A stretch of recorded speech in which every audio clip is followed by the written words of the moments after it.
Welcome back to consecutive day 1144 of a diary of a runpreneur.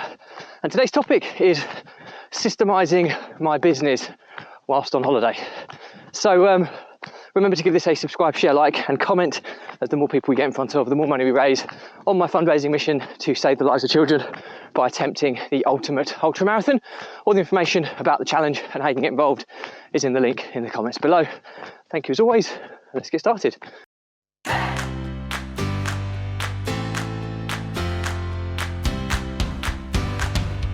So, consecutive day 1144 of a diary of a runpreneur. And today I want to talk to you about systemising my businesses whilst on holiday.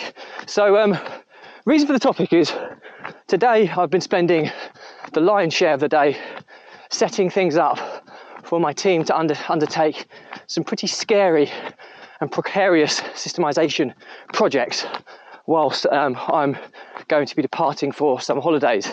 Now, first things first, as a caveat, when I say departing on summer holidays, I do work when I'm away. I kind of merge my entrepreneurial world and my personal world because I think they're so heavily entwined, which equals my life, that I don't just switch off entirety. I switch off probably 95% of what I would normally do when I'm at home, but I'm still checking in, managing things from afar, but very, very small amount of my time. And do you know what?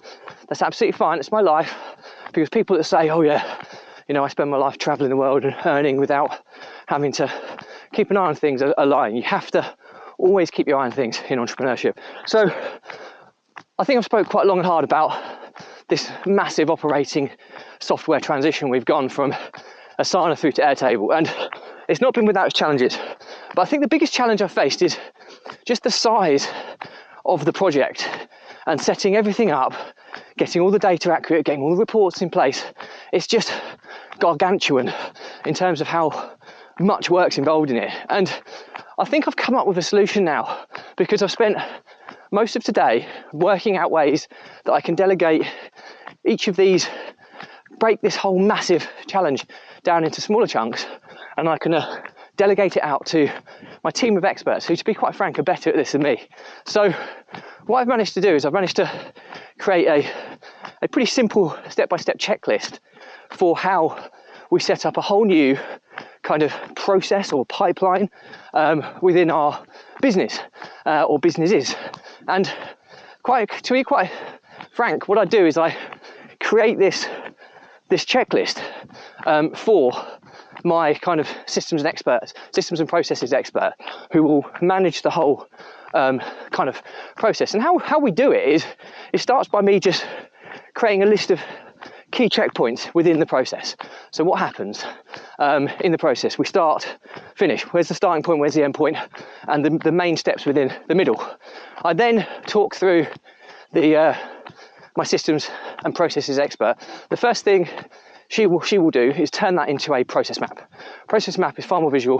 The checklist will sit there kind of underpinning it, but the process map will be extremely helpful for the people involved, which moves me on to the next point, which is then who's going to be involved in this process or pipeline.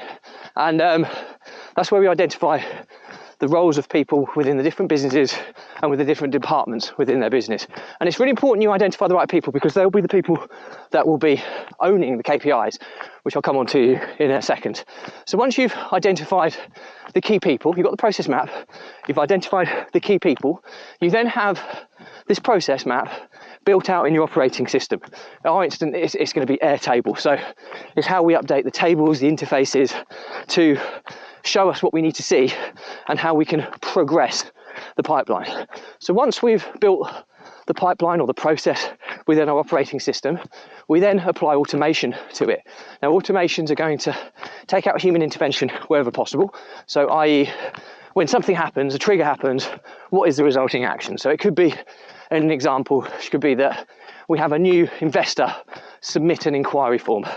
That could be the trigger, which then creates a task for our kind of salesperson to arrange a call with the investor, for example. You could go one step further and you could have an automated call booking service. But to keep it simple, you understand the importance of automation. Automation is like kind of the glue between the kind of bricks when you're building systems and processes.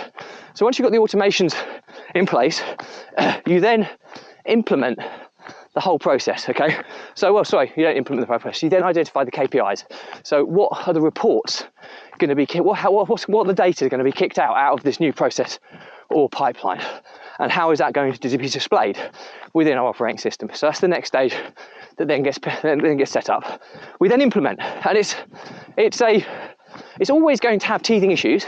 So you work with the people who are involved, explaining that this is our launch of our new process or pipeline, and you then capture feedback. So you have a feedback capturing loop. So it could be something as simple as a project setup where people who are working within that process or system can put suggested improvements.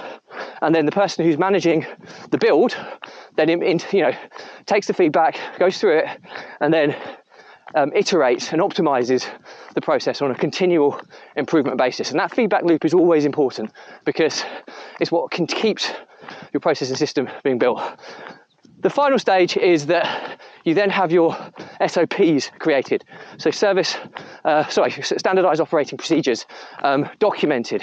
When I say documented, we predominantly use video, but everybody who's doing that role will then have the whole process broken down into bite-sized tasks, and whoever's responsible will be responsible for creating the standard operating procedure, which then means that should that individual be poorly or unable to fulfill their obligations for the day, someone can drop in, watch the standardized operating procedure video, and then they can just pick up and carry things going whilst that other person's away or out of action for whatever reason.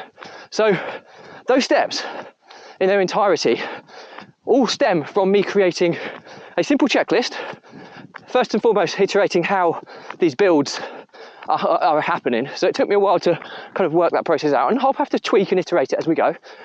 And then I break down the actual process or the pipeline into key kind of stages that they go through.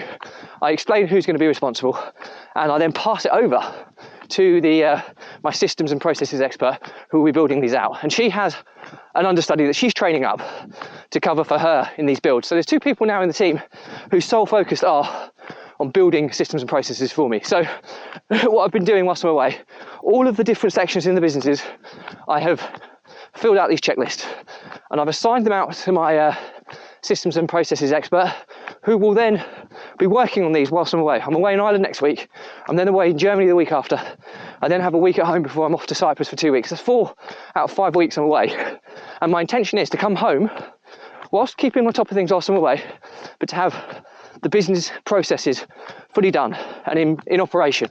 Now there might be a few straggling things that need to be addressed, but that's years worth of work that I'm potentially going to be able to outsource by creating a simple process, a structure we follow, and outsourcing to people with the relevant experience and expertise to implement this without me getting involved.